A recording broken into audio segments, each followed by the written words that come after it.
The topic of this video might be the most obvious question we've ever answered.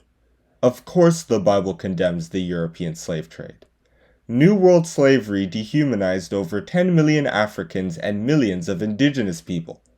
Because of Europeans' lack of value for their lives, many slaves died far earlier due to harsh conditions and stress, and some of them were killed outright by enraged masters. Some of these masters would later impregnate women to produce more workers, showing that they did not see these humans as having thoughts and dreams, but as animals who only existed to be exploited and dumped. Ultimately, though, the system developed because Europeans took advantage of Africans and Native Americans to build the biggest empires in history. They used poor people to make money, in violation of several Bible verses, like these statements in Proverbs. He that oppresseth the poor to increase his riches, and he that giveth to the rich, shall surely come to want. Rob not the poor, because he is poor, neither oppress the afflicted in the gate. For the Lord will plead their cause, and spoil the soul of those that spoiled them. Proverbs chapter 22, verses 16, 22, and 23. To counter all these verses, slaveholders cited Israelite slavery as a sign that they had the right to continue their predatory practices. In Deuteronomy chapter 20 verses 10 to 15, if a town refused to surrender to Israelite forces, the Israelites had the right to take all the women and children as booty. The Europeans felt that this law applied to them because they had Jesus and their slaves did not. If a tribe didn't submit to their authority, they felt that they could do whatever they wanted to its people.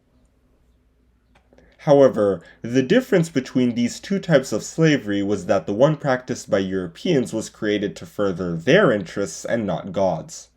Many popes accepted the practice of slavery because colonizers would supposedly spread Christianity to the rest of the world, but the reality told a different story. Many bondmen and bondwomen couldn't read, so they wouldn't be able to study the Bible. When slaves became Christian, they weren't offered freedom. Most importantly, they were treated as inferior regardless of how great their faith was, despite the advice of the Apostle Paul here. There is neither Jew nor Greek, there is neither bond nor free, there is neither male nor female, for ye are all one in Christ Jesus. Galatians chapter 3 verse 28. Compare that with the slavery that was practiced in ancient Israel. Bondmen and bondwomen had to get a day off every Sabbath, according to Exodus chapter 20 verse 9.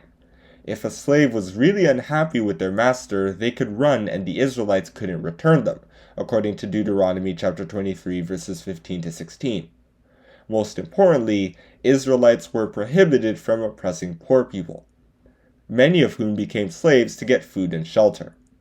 Through the prophet Zechariah, God said, "And oppress not the widow, nor the fatherless, the stranger, nor the poor, and let none of you imagine evil against his brother in your heart."